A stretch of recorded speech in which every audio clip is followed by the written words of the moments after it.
everybody. This is Ryan McClanahan with historythroughcards.com. I hope you're all doing very well today. So, I want to tell you a little bit about the 1951 Bowman jets, rockets, and spacemen.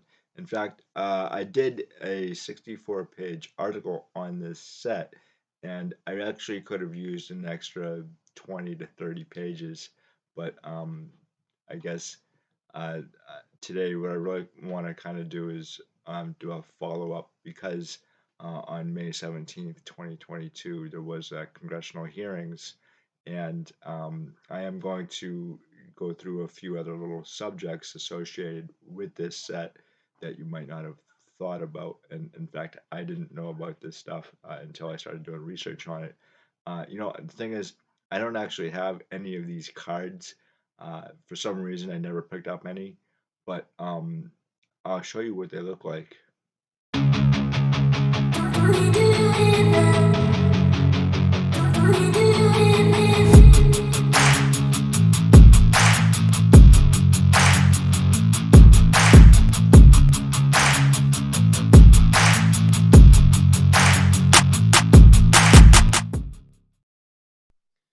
So this is a really fascinating set, and it kind of diverges into all sorts of different avenues.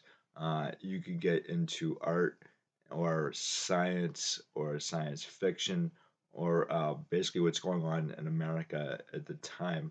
And in my article, I really kind of could have done another 20 to 30 pages on it just because there's so much there. But I was, I guess, kind of limited to space. And then again, too, is how much that you guys wanted to read on it because it does diverge into so many different aspects of American history and society in the 1950s. And again, too, uh, I wasn't exactly sure. Like sometimes you just have to kind of stop, and I had so many other projects that I had to get to as well. Besides that, but I again I could have used another 20 to 30 pages, and in fact I'm probably going to end up having to do like a book, and I'm thinking something more along the lines of 150, 200 pages, um, because I'm not just wanting to talk about the set, but Warren Bowman himself. And at this point in time, Warren Bowman actually, I think it's his last year as the owner and founder of Bowman Gum. It was actually sold off. A lot of people kind of seem to think in the press that Halene Laboratories and Bowman were the same thing, but I don't think that they were. Um, Bowman actually changed their name a couple of times. The company was founded in 1927 by Jacob Warren Bowman. He was born in 1895, and he started a lot of businesses, and he failed at a lot of businesses too. But and this is one of them where he only had like $25 to his name when he founded the company, and he turned it into a multi-million-dollar business, and that's really, really impressive. I think the guy is probably one of the greatest businessmen in the 20th century, and that's saying a lot. But if you think about it, uh, what did he do for the hobby? He basically created the hobby even before Topps did, and the rivalry between Topps and Bowman really kind of uh, started card collecting as we know it, and they issued probably some of the nicest artwork that I have seen on a card in a long time.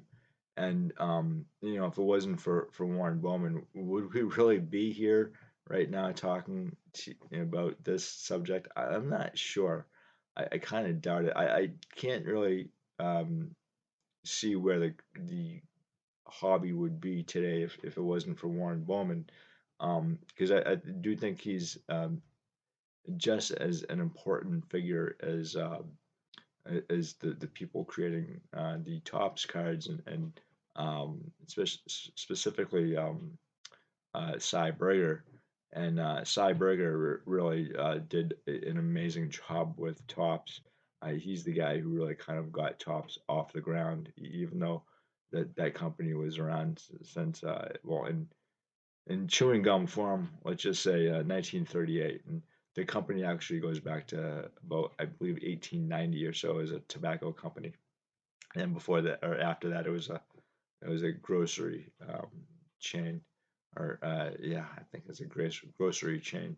In any event, um, that's for another day. We'll discuss a few things here today. I was thinking of getting into the artwork first, and then um, what is going on with this specific set, and then what my own thoughts on the congressional testimony, which I think is really kind of oh man, we'll talk about that when we get there. Anyway, as you guys have seen, the artwork is really fantastic in this set, and um, one company really kind of stands out to me is a premier uh, advertising agency for Bowman, and it's really I think his only advertising agency that they went to for their artwork, and that's George Mall Advertising in Abington, Pennsylvania. And I think it was a pretty small place. I tried to do a lot of research on the advertising agency and the artists themselves, and we know a few artists, but we don't know everybody who worked there or may have just kind of participated and gone off to other things. One of the people that we do know early on was Bernard Kigstream. I'll get that one right eventually. English is not a second language to me, or even a first language sometimes. Anyway, Bernard Krigstein, and he actually worked on the 1938 Horrors of War set for George Mall, and I think he also did a lot of comic books as well.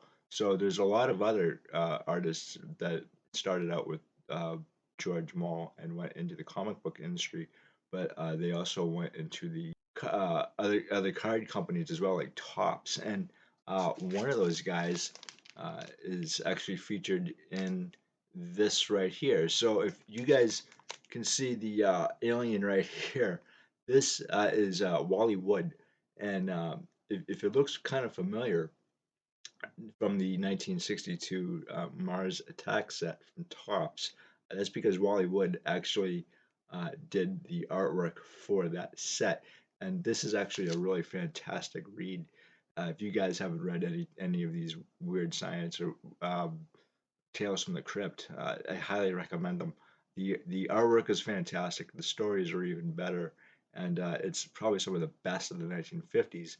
Now that the problem with this uh, company was that Dr. Gratham, anyway, Dr. Wortham, anyway, Dr. Wortham, Frederick Wortham, uh, he was testifying against EC Comics founder uh, Bill Gaines in 1954, and he basically sank that company. And Gaines didn't really do a whole lot to redeem himself in that testimony either. And it, when the company closed its doors, a lot of those artists had to find work, and a lot of them found work at Tops, and that's where you get a lot of the comic uh, artists into the sports card or the non-sports card side of things, and you also see a lot of these things at I think also on Bowman too. So um, I wouldn't place it past any of them to work for George Mall. I would even suspect too that Wally Wood worked for George Mall at one point on a freelance basis, and that's what it is. We don't really know a whole lot of the artists who were working for George Mall. We have to kind of piece it together, and a lot of the artwork looks like it could be from Wally Wood, and he's probably one of the best sci-fi artists of the 1950s. And uh, sometimes with artwork, you can tell who the artist is just by their artwork. even if they don't have a name associated. Artwork is like your fingerprint, and it's a lot like your signature. No two are alike, a lot alike. So um, sometimes you can tell like there's just a distinct pattern there, and that's true um, with this set. And I think Wally Wood actually did work on this particular set. Can I prove it? No, but I have a strong sneaking suspicion that he did. Um, and I think there are other artists that we definitely know that were working for Tops that came out of EC or George Mall's advertising agency. Now, George Mall actually, he goes back with Warren Bowman to the very beginning, and Jacob Warren Bowman had a lot of different career paths.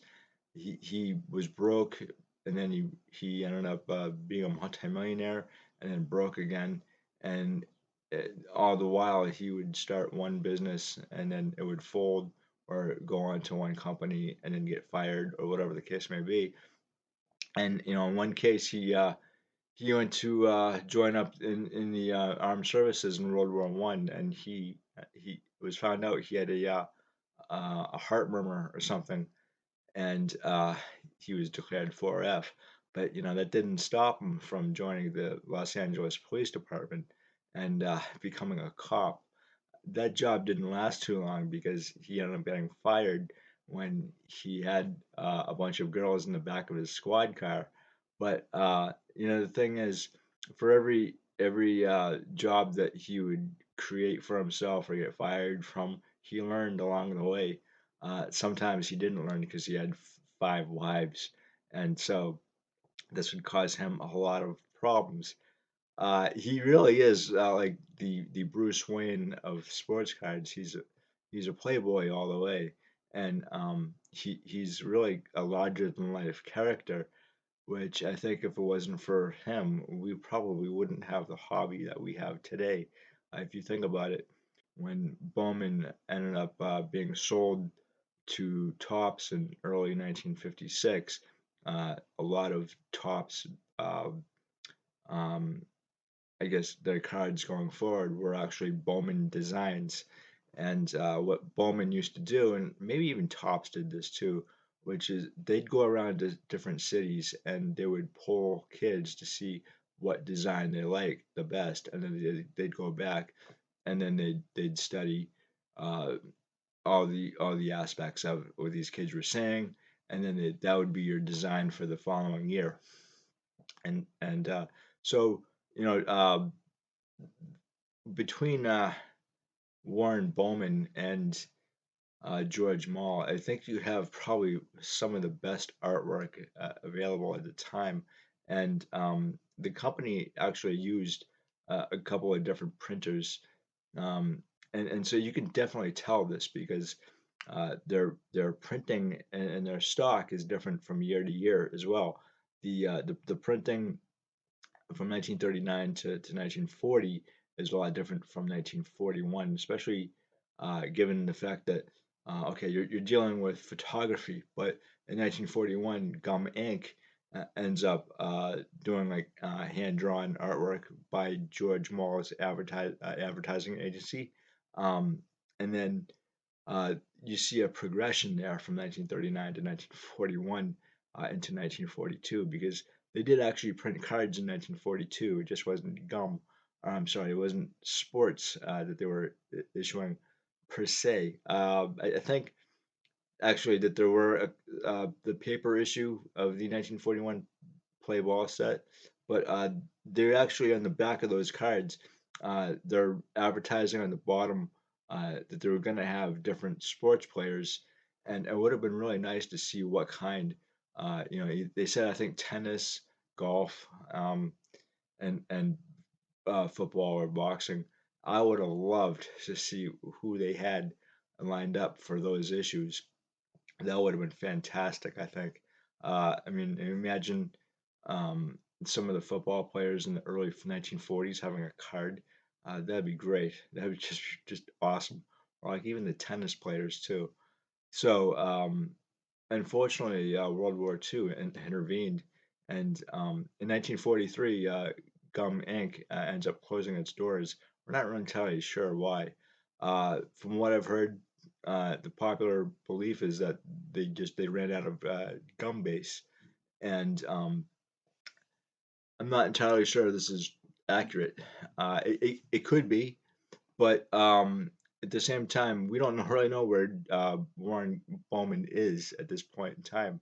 He uh, he ends up having his name attached to an enemies list from Japan, and we definitely know that because they found a list in 1945 with his name on it, and he wouldn't be the first businessman to be targeted by Japan.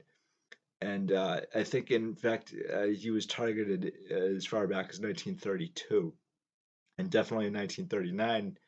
I have a sneaking suspicion that he was also targeted. His company was targeted by the Empire of Japan. I'm not going to explain why that is, but let's just say that I found some information there that suggests that that's exactly what happened, and we know the reason why. Anyway, the company changed names again in 1944 to Bowman, and it ended up having a lot of success afterwards. From what I've read in the newspapers in 1950, they um, transported 25 tons of chewing gum to Europe, and the papers said that they had $200 million worth of cards.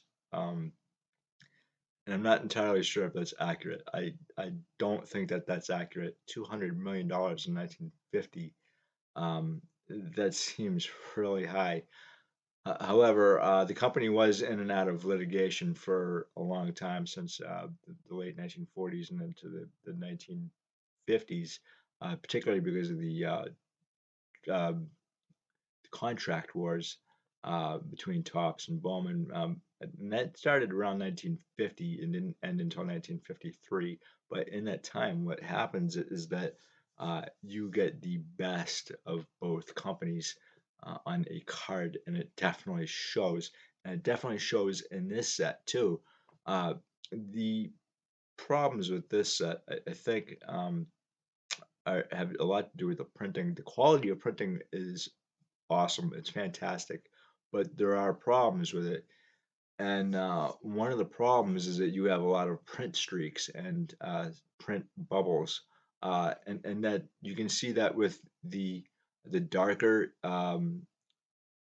ink in the card, and you also have snow as well, and that's when there's like maybe a little bit too much ink and it lifts off of the stock of the card, and you see that really with this set.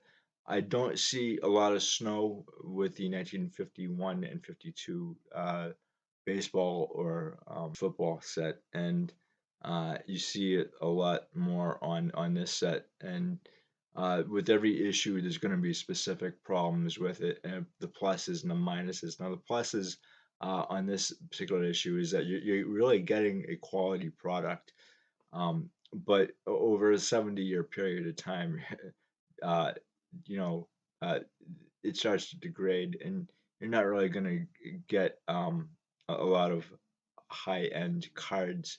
They're really going to have kind of somewhat of a premium to it. The other thing too about this set is that it's missing a huge chunk of it. And so there's a story attached to it, and you can follow the story up to I think card 108. Although don't quote me on that. It abruptly ends, and there's a series that was never found. They don't know where the series the section of the set um, where it ended, or they don't know what happened to it. Uh, it could have been that an employee took it home or something. We've never found it. However, it's probably the weirdest thing that I've heard in a long time that you're missing a part of the set because you lost it. Somebody lost it somewhere and they've never found it again. So, um, the other thing too about this set is what is on the card, and where do these things come from?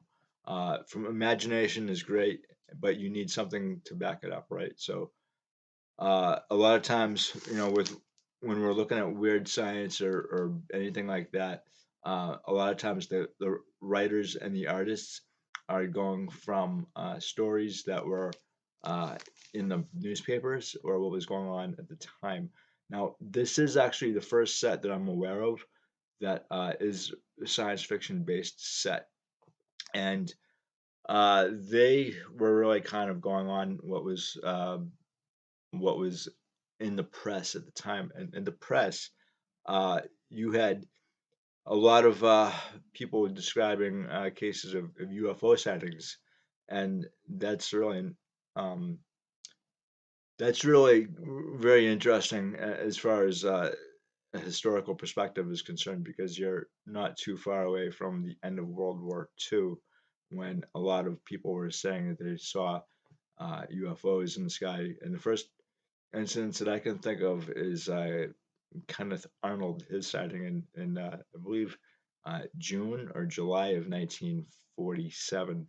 A few weeks after that, you have, or not too long after that, you have the Roswell crash. And um, Roswell, I don't think was actually known about in the 1950s. I think it wasn't really, it was only reported in 1947, but I haven't heard anything else after that until the late 1970s, when Major Jesse Marcel started to talk about it when he was an old man.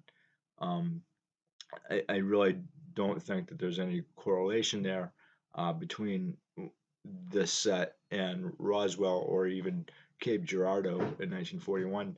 The Cape Girardeau crash, that was in Missouri, and that one really didn't reach the news until probably what 10, 15 years ago. So that's relatively recent. And again, Roswell, we know a lot about it today, and there's some really fascinating things about it. Now, whether or not that a UFO crashed is up to you, if you want to believe it. I actually do. There is a memo from the FBI to J. Edgar Hoover from 1950 that says specifically that not one, not two, but three UFOs crashed in the area around Roswell. And from that, we have a series of legislation that has to do with security. And uh, then, again, what I think is really interesting is that from 1903 to 1961, you go from flight to space in relatively what 60, 50 years. So it took less than 60 years to go from flight to space. That's astounding to me. And the thing is, if we could just like kind of put away our grievances and kind of like get back to like doing what I guess we could do. I think that we're so tribal that it gets in the way of progress. Is what. And if we weren't animalistic or tribal, and kind of pin each other against each other, then who knows what we could accomplish as a species, let alone a country. And um, it's a different subject for a different time, I think, but it really kind of goes to what was going on in the 1950s, especially when this set was coming out, because World War II had just ended, and we have the Cold War, and people are seeing strange things in the sky that they can't explain. Now, um, what they're talking about today, in May of 2022, and even since 2017, when the New York Times issued a story saying that there was a program called ATIP to, basically what they did was they divulged information on this program that was studying UFO cases, and as I think the first time since Project Blue Book, when that closed in 1969, that we find out that they're studying these things and that there's UFOs or some kind of activity that is following the United States Navy and its warships and other installations that house nuclear weapons. Now, going back to 1947 to Roswell, at the time, the only um, place that housed a nuclear weapon was at Roswell, and this is where people haven't really. I don't know if anyone's really kind of put two and two together here to say, okay, you've got a series of strange things that are visiting the Earth or being seen in the skies. You had just detonated a nuclear weapon in 1945, or two of them, and then at that time as well, there were strange things being seen above the skies when they were putting together the Manhattan Project and these nuclear devices, and that's really kind of concerning then and now as well because this has not subsided. And then you have today you have Navy pilots and other ground crew and sailors saying that these things are following the United States Navy. And that's not all that surprising when you consider that the Navy is using nuclear devices to power their ships and their fleet. Uh, and the thing is, like as I've said, is that if you're detonating a nuclear device and you have a potential alien civilization, they could be 10,000, 5,000, or whatever the case may be, older than our civilization here, and if we can see what the atmosphere is like on another planet, and we don't have to go to that planet to figure that out. And so, if we know the composition of another planet and the atmosphere and what it's like from here on Earth, then imagine if another civilization is so much more older than us, potentially advanced. They could find out what we're doing here, and they don't even have to leave their planet if they don't want to. The other thing they could do is they could send probes as well. And I think maybe that some of the stuff that they're seeing is actually a probe. And that's actually what I would do. I wouldn't want to waste my manpower, uh, or potential to have my people here captured or stranded on Earth. I would send I'd send a probe first, and that's what we do to say Mars. In fact, we don't send people to Mars; we send probes first, and gather information that way. And the other thing too, there's about maybe 63 stars that are very close to Earth. And if you think about it, of all the billions of stars, there's probably at least one planet per star. So you're looking at billions of potential planets. And since I was in high school, we found thousands of um, planets outside of our solar system, and that continues to grow. And the way they find these planets it's getting better. The technology is always getting better as well, and I think it's really fascinating. The thing is, um, you have to kind of keep this in mind is that um, you could have thousands and thousands of civilizations out there and not even know it. And you could have past civilizations. And when you're looking at a planet from, say, here on Earth, say like the sisters, the seven planets that they found, and I forget the name of the solar system, but there's seven planets that they found, and they say the majority of them are in a habitable zone. The problem is that when you're looking at them from here on Earth, uh, you're actually looking at those planets at a different time, and you don't know what they look like now, currently in 2022, just because the time ratios are different, and that's a huge problem. I think when people say, "Where are the aliens?"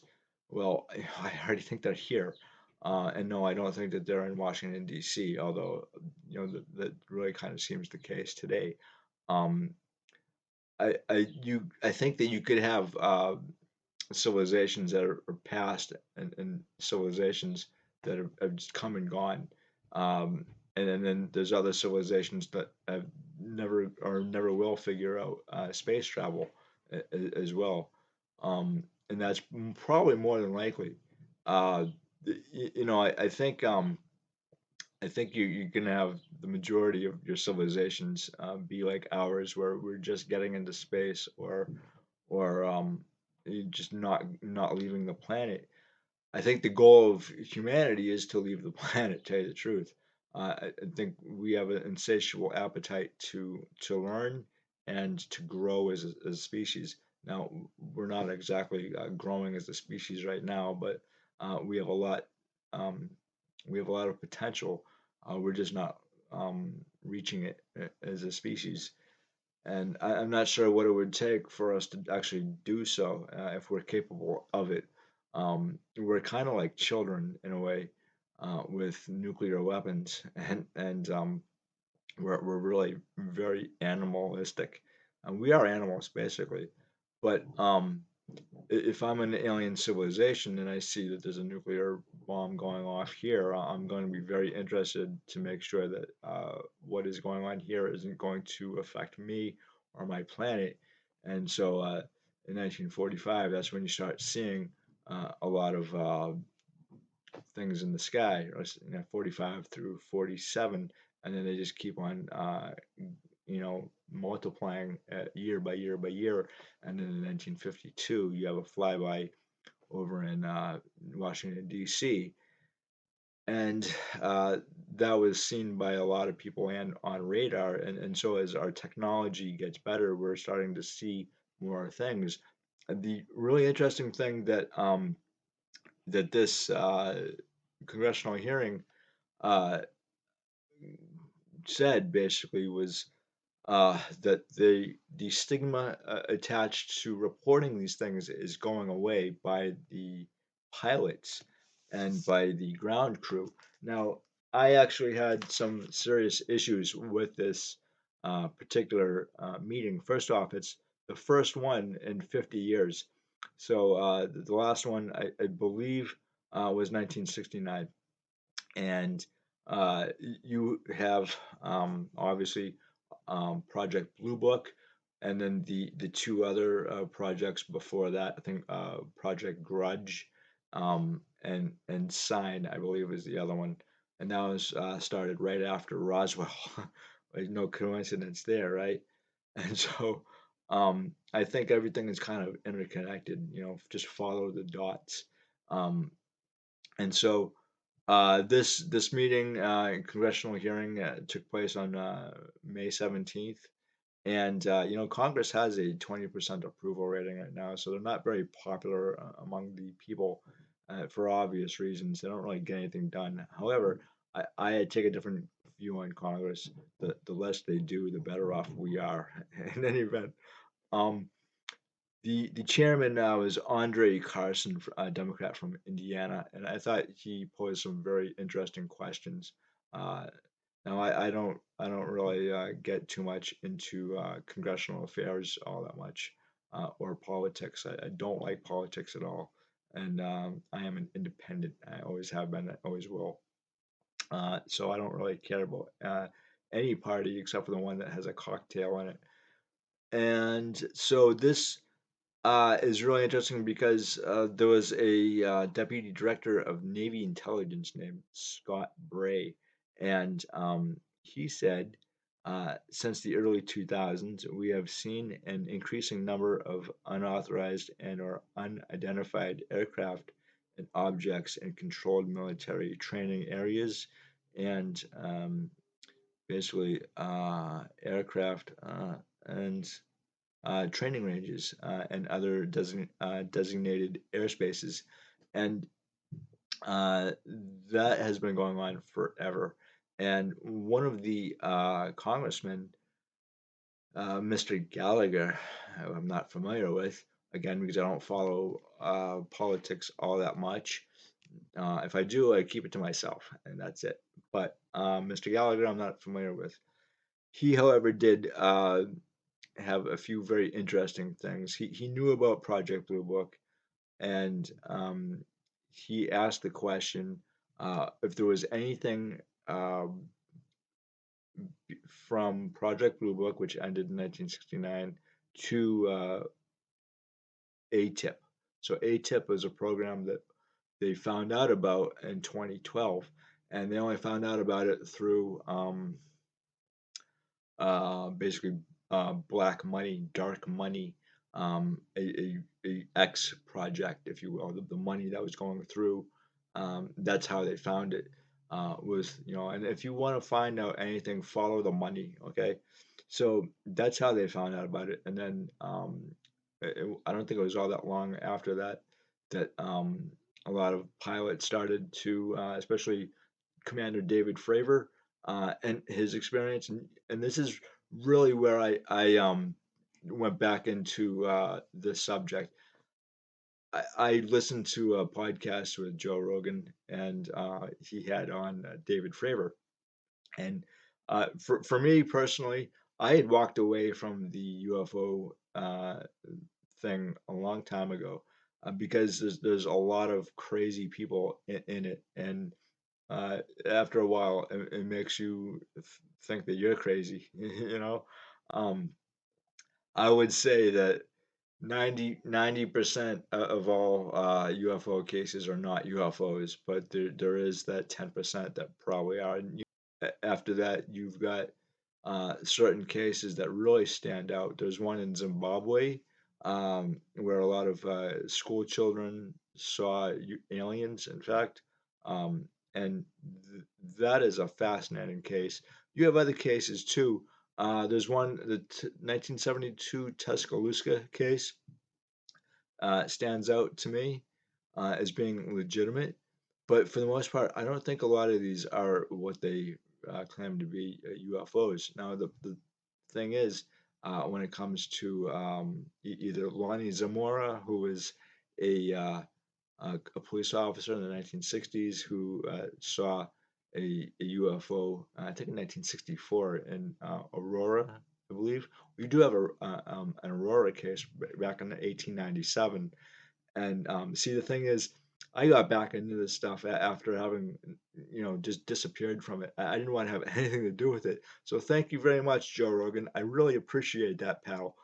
No, I didn't want to get back into this at all, and then all of a sudden I got sucked back in, and I've been here ever since, and kind of going over the cases that I grew up with, because the one thing you could find me at in either grade school or junior high, or sometimes even high school, was either the principal's office or the science fiction section of your library. And those are the pretty much the two places that I was at for the majority of my youth. And so all it took was uh, Joe Rogan's podcast, and so I'm listening to this today, this congressional testimony here, and I'm really kind of amazed at what they're talking about. They're talking about reporting and how they report stuff, but they're being very careful about what they're saying because they don't want, I guess, classified information to get out to the public, and they have a closed door hearing, a secret session. And so the one thing that they're saying in this congressional testimony is that by keeping secrets like this, it breeds contempt and distrust among the people. Now we know that that they've been lying about this since at least 1947 with Roswell. And the more years go on, I think the more people believe that Roswell actually happened. Um, and I actually go through this extensively in my article. And my article, I think I'm going to actually turn it into a book. 20 to 30 page is what I wanted after that 67, but I think now maybe a 150, 200 page book uh, on this set, which would include all the UFO stuff as well. I put in some of it, but I didn't put in all of it, and there's just so much to it. And the thing is, you have to kind of sift through um, what is legitimate and what is not. And in the 1950s, uh, the UFO craze was kind of maybe precipitated by what they were seeing in the sky, and then that caught on to companies like George Moll and Gumming or Bowman, in fact, Bowman, who put it into a set. And the other really interesting thing too is the technology aspect of what they're doing with this set too. The uh, all the the technology that you're seeing in the cards, um, that that is again really fascinating because there are some technology that is made specifically from science fiction that turns into reality, and the concepts themselves may not be based in science fiction at all. In fact, a lot of times if you see like Star Trek, uh, that stuff has turned into reality as well because it's kind of like the chicken or the egg, right? If you think about it, you have people who are watching Star Trek and they're going into the fields of science or whatever, and they're trying to figure out if the concepts in Star Trek can turn into reality. And in a lot of cases, they have, in fact. Um, and so they're always working in that. And this has actually gone on for a very long time. It's not new to the 1950s. Bowman jets, rockets, and spacemen here are the technology behind it. It actually goes back to Hugo Gernsback back in like 1911 or so, and he predicted a lot of technology that turned into reality. And you could go into Jules Verne. I was gonna say George, yeah, Jules Verne. You could go into Jules Verne's books and literature as well, and probably one of the greatest, I think, um, looks from a technological standpoint or a societal standpoint is Percival Lowell and his observations of Mars and what that did to society as well. So that's huge because Percival Lowell ends up seeing what he thinks is Martians on Mars, and then he writes a series of books on them. And through those books, you get a belief in Martians, and then you get the War of the Worlds, right? H.G. Wells, and then in 1938 you have a mass panic, pretty much. So I think that one of the government's job is to control the skies and its borders, and if you don't do either of that, you don't have a country, and that's really kind of what I've seen today too. Through this congressional testimony is that these people are really concerned about who is operating in our airspace. Either it's foreign adversaries or UFOs, aliens. And if it's an alien, there's nothing you can do about it. There's absolutely nothing. The technology it would take to get from point A to point B, which if we were point B, um, they obviously would have the technology to get here. So that would mean that if they have the technology to get here, then what are you going to do to stop them? You can't. If they wanted to destroy us, any civilization that came here, and they said this in congressional testimony as well, if they wanted to destroy us, they could have done so a long time ago. And there's not a whole lot you can do. And I don't think that would be the thing that they're doing. I don't think that really they want to destroy us. I think whatever civilization there are, there's probably many civilizations. As far as I've heard 40, but who knows? And that would be amazing on itself.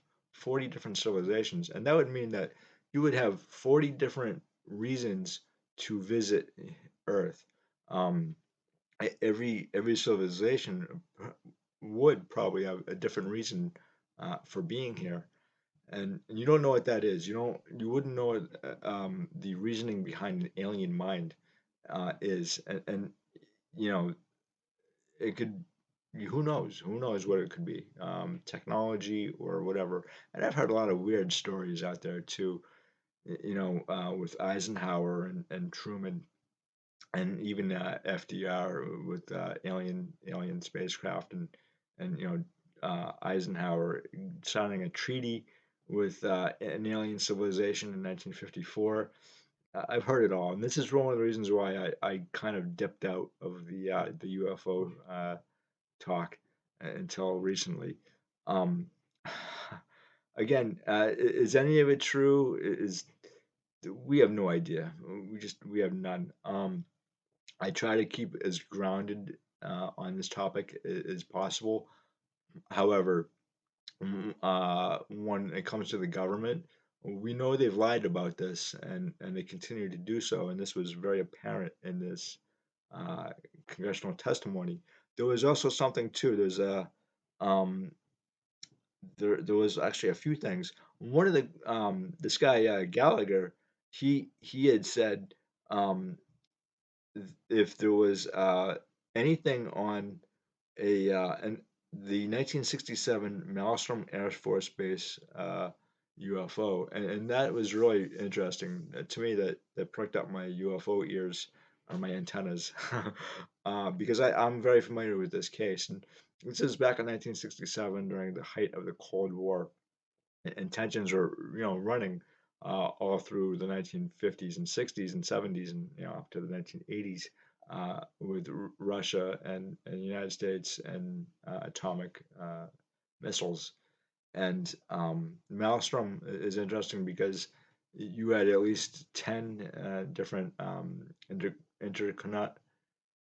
intercontinental ballistic missiles that were rendered useless by a UFO, a object above, that just rendered them obsolete.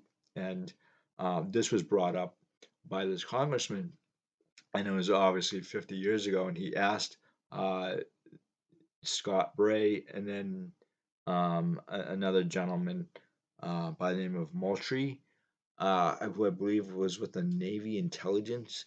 I could be wrong, or the DoD. I know Moultrie was actually with the CIA, and so Ronald Moultrie, Undersecretary of Defense for Intelligence and Security, and he did have a past with the Central Intelligence Agency. So Gallagher asked these two guys if they were aware of this incident, and none of them were. They weren't aware of it at all. I find that very hard to believe because this would have been such a major event, to have something that you don't know about in your skies that is basically rendering your nuclear missiles obsolete, or are not working, not functional. That would have gone up to probably the very highest, um, sectors of government, even to the president of the United States. I'm sure would have gotten word of this.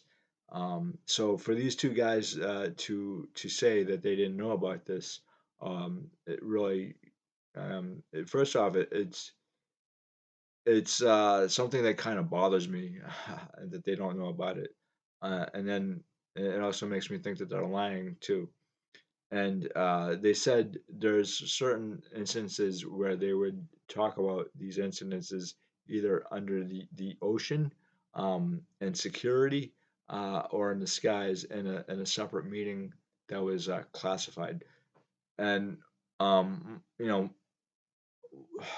I understand I understand there's a section that you need to classify the stuff, but it breeds again it breeds contempt and it breeds suspicion that you're not being honest with the American people on this subject.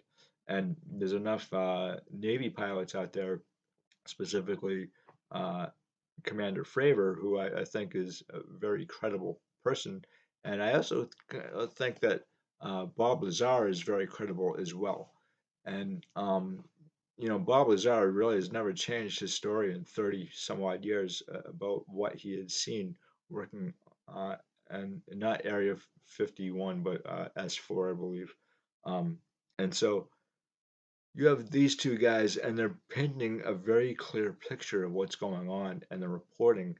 And the thing is that these intelligence guys are so insulated from the rest of society, kind of, that they're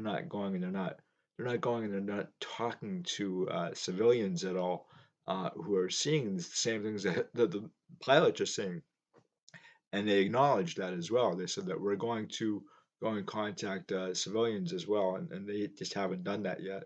And so, if you're only talking to pilots and other military people, you can clamp down on certain information, which I understand that you may need to do that. However, you're only getting a one portion of a very big pie that's going on, and um, that's a problem.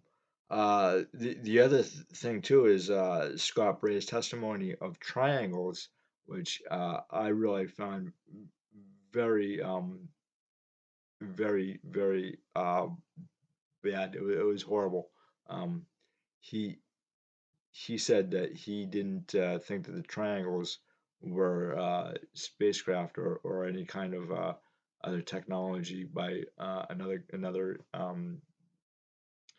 country like Russia or China. And in fact, it came out in this testimony that both of these countries probably didn't have this technology at all that what they're seeing. And I agree with that because this technology that they're seeing today up in the skies or whatever it is has been seen since at least World War II. And if they said specifically if this was something that Russia had or China had, then it's game over. And if we had it, it would be game over too.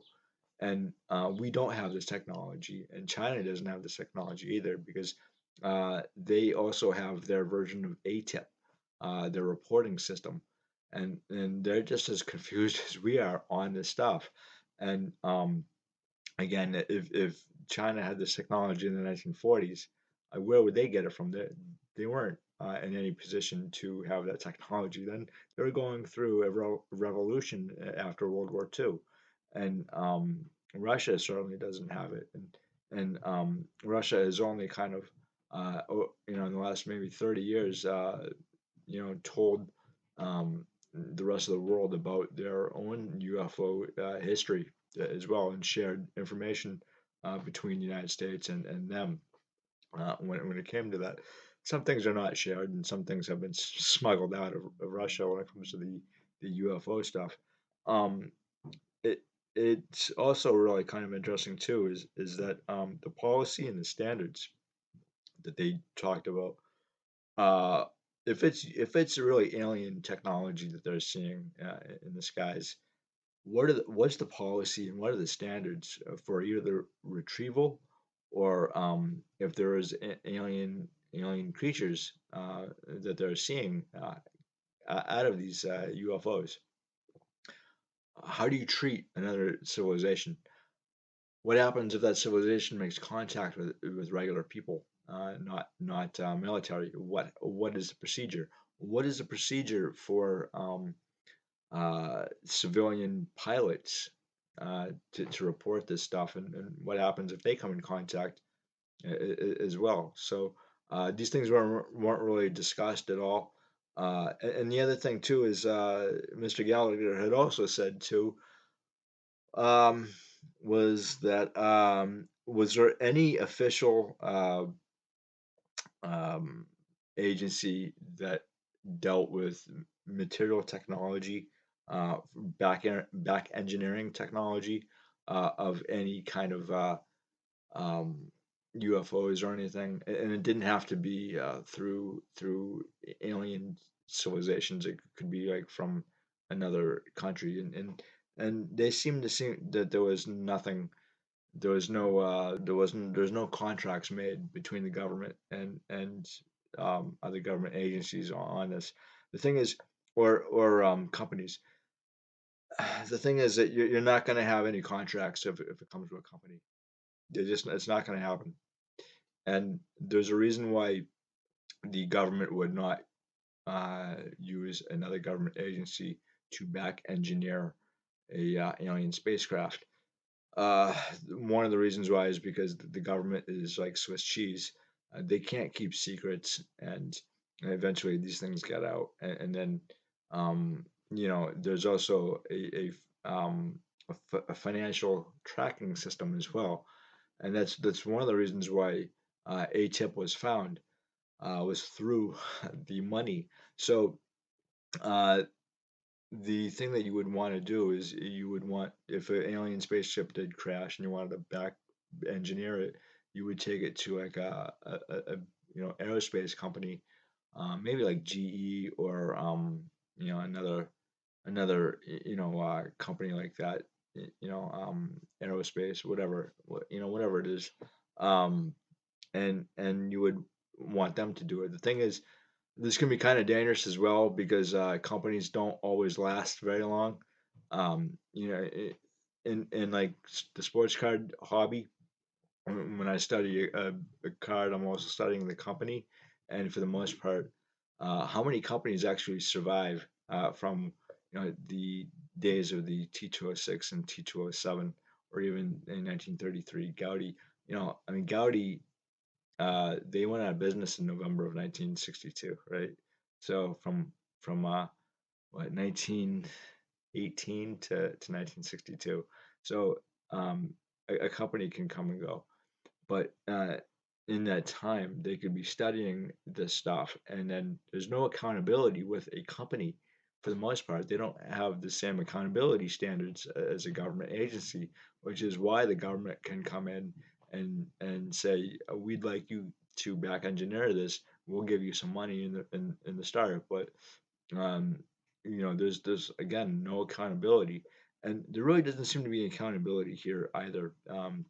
These these congressional hearing that I witnessed, these guys really don't know a whole lot, or they do and they're not telling anybody. And this really kind of bothered other uh, congressmen. There was a congressman from Tennessee who said that this is more of the same. You know, we're not getting what we asked for, and the only reason why they got this hearing to begin with was because it was put in a bill in 2017 by President Trump uh, from the DoD to study this stuff and to see what was going on in our skies. And the thing is, this was studied back in the 1940s and 1950s as well with Project Blue Book and all that. And Project Blue Book isn't a project where they study the UFOs or whatever the case may be, and then say, "Yeah, this is it. This is UFOs, and here's what we're going to do about it." There was a misinformation project. Is basically what it was, a disinformation project.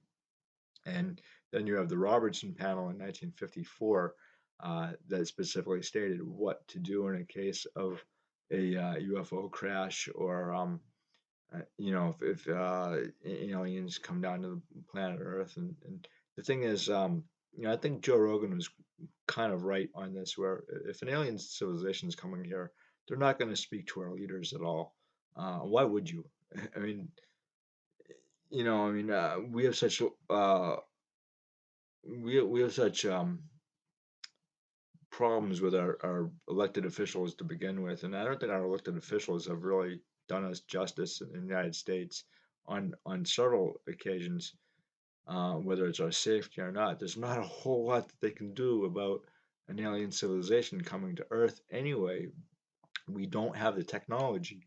The one thing that I really found very interesting about the hearing too was a series of photographs or images from a camera mounted to a plane, and it looked like the craft, whatever it was going like this on its side, and that's exactly the kind of propulsion that Bob Lazar was talking about when he said how these things move and what happens. And I think Bob Lazar is very credible on this. Do I think that he actually stole some material? Yes, I do. That's why the government has been after him for quite some time, because they do believe that he stole some top secret material, some elements that he says is the way that these things propel themselves. And the physics is not off. The science is not off. What he was talking about and how these things get from point A to point B. I think he's really correct on that. And if you guys get the opportunity to check out that interview from Joe Rogan, go right ahead. Uh, and there was another documentary that he was in as well, and where the government had agencies come to his place of business and raid it because they thought again he had stolen some stuff.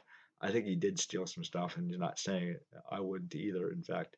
Um, but uh, everything kind of makes sense there. The triangle part that Scott Bray was talking about, he said it was a problem with the technology, the the scopes that they were using, and I think that's fabricated. I think he's lying about that. That has been seen since at least 1989, 1990 in Belgium and other places around the world, and specifically in 1997 in I believe Arizona, and that was seen by hundreds of thousands of people. So it's very it strands credulity. It really does. I don't think that he knows what's going on. If he did, he wouldn't say in a congressional testimony anyway. I think these people are very coy about it, and I understand why. But again, it's not something that if you don't know if you don't know, you don't know, and you should just say you don't know. And in some cases, Bray actually did say we don't know what these things are.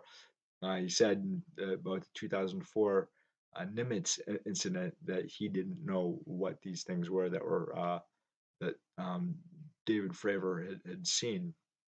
In the 1950s, when the set came out, in fact, you had a general whose his name escapes me, basically say the same thing that we don't know what these things are, and it it got ridiculous. It got ridiculous at some points because they're saying it's Venus that these pilots are saying. Now, if you're a pilot and you don't know what Venus looks like, uh, you shouldn't be a pilot at all. And that's military pilots.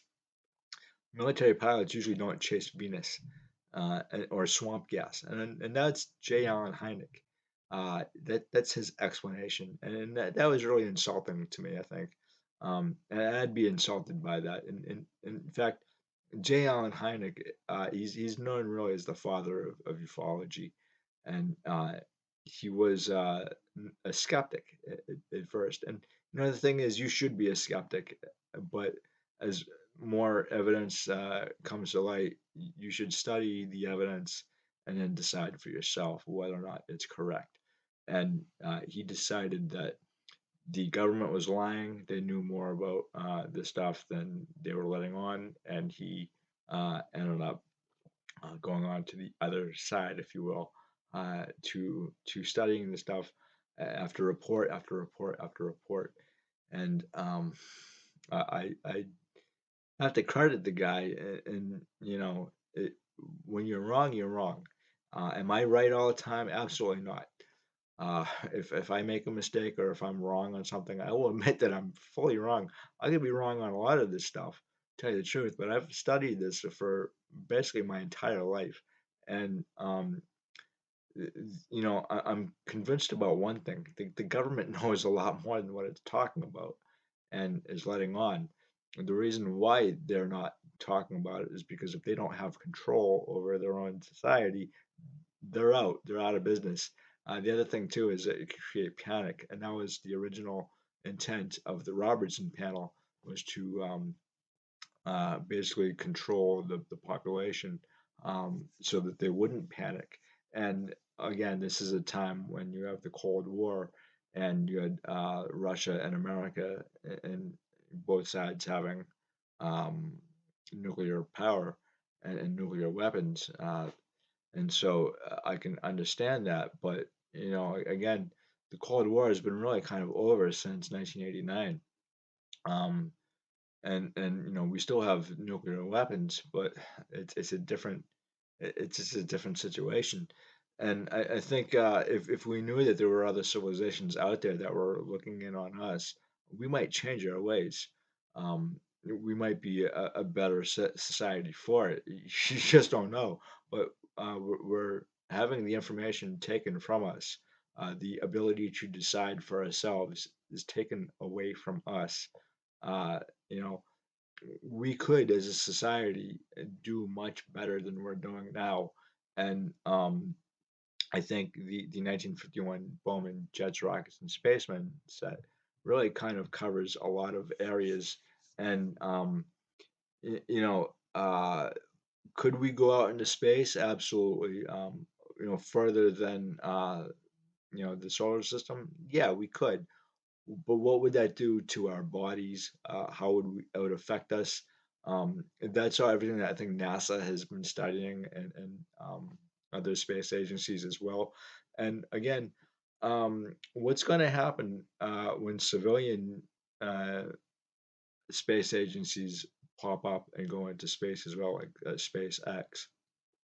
Uh, you know, it's one thing if you have a government agency like NASA able to clamp down on what the astronauts have seen, and a lot of astronauts have seen a lot of stuff that they can't explain, or they've set out.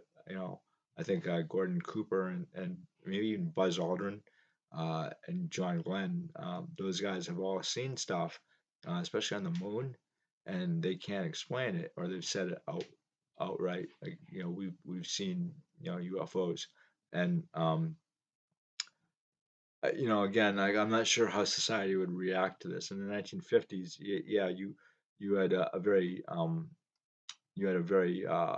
suspicious society and a very suspicious government, and there was a communist under every rock and behind every tree, and that was definitely the case. And you even had communists working in the Manhattan Project too. There's a ring of them, and that's how Russia got a hold of our nuclear secrets because they were infiltrated the Manhattan Project, and they infiltrated a lot of other sectors of the government and in Hollywood as well. The one thing Hollywood, and I'm not always fair to Hollywood. I understand that I don't really like these people all that much, and they probably wouldn't like me either. However, Hollywood has done a lot of damage uh, to this subject, and a lot of times it's been in their intent to poo-poo it and not to study it. And the same thing with the news media as well. And again, the news media is a bone of contention with me, and not just because I'm a investigative journalist, and I know a lot of these media outlets and people in them, but I think they've done a terrible disservice to the American people, um, in reporting this stuff. And it's always like, ha ha ha, another UFO sighting. But I think this is something that should be taken seriously, and I think it is actually being taken seriously because it is a potential national security threat. You don't know who is behind these things or what is behind these things, and you don't know what their intentions are. And as I've said before, uh, an alien intention is a lot different than our intention. You know what, for the most part, what mankind's intentions are, but an alien civilization, they might not actually have the same values as us, regarding us. Now, that doesn't mean to say that they're coming here, they could destroy us. If they wanted to destroy us, we'd be gone. Because if you can get from, like I said, if you can get from point A to point B, then game's over pretty much. If they wanted to get rid of us, there's not a whole lot we can do. We could be their pets, you know. Um, so that's really kind of it for now, I think. I'm looking over my notes really quickly, and oh, there was another thing too that Mr. Gallagher had said, which I think was interesting, and he had asked both of these gentlemen, Scott Bray and Moultrie, if there was if they were aware of the Admiral Wilson memo, and they had said no, they weren't aware of it. And with the Admiral Wilson memo is kind of a recent memo, um, where a former intelligence agency director tried to get full access to DoD programs involving UAPs. I'm not really a big fan of the word UAP. It's basically UFO, and he was denied, which it really kind of rings my antennas a little bit on that. Why, if there's no such thing as UFOs, then why is he being denied access to these programs that are potentially studying this stuff? Again, it's something to really kind of think about, and so with that, guys, this is a really fascinating set. There's a lot of intrigue to it, and you have really kind of a set that is dealing with space travel and what is being seen in the skies over the United States in a certain period of time in which we have a Cold War. And again, like I said, it wasn't a long time between the issuance of the set and the end of World War II, when how we ended it was basically through the detonation of a nuclear weapon. And if there was a UFO or a spacefaring society that could pick that up from wherever they were, um, then they would want to check it out. And that's in fact probably what they did. And the reason why, like I said, is because they want to probably check to see if we're a threat to them or what's going on here. Um, and so that really kind of makes sense to me. Competition breeds innovation, and you get really the best of both of these companies had to offer, especially in this set right here. The artwork is phenomenal, and all the science behind it and the theories that go along with it are really something to make you think about. At least it does for me, anyway. So, guys, thank you very much for stopping by. I really appreciate it. And give me a like and subscribe, if you will. And I will talk to you guys later. Thank you so much. Bye.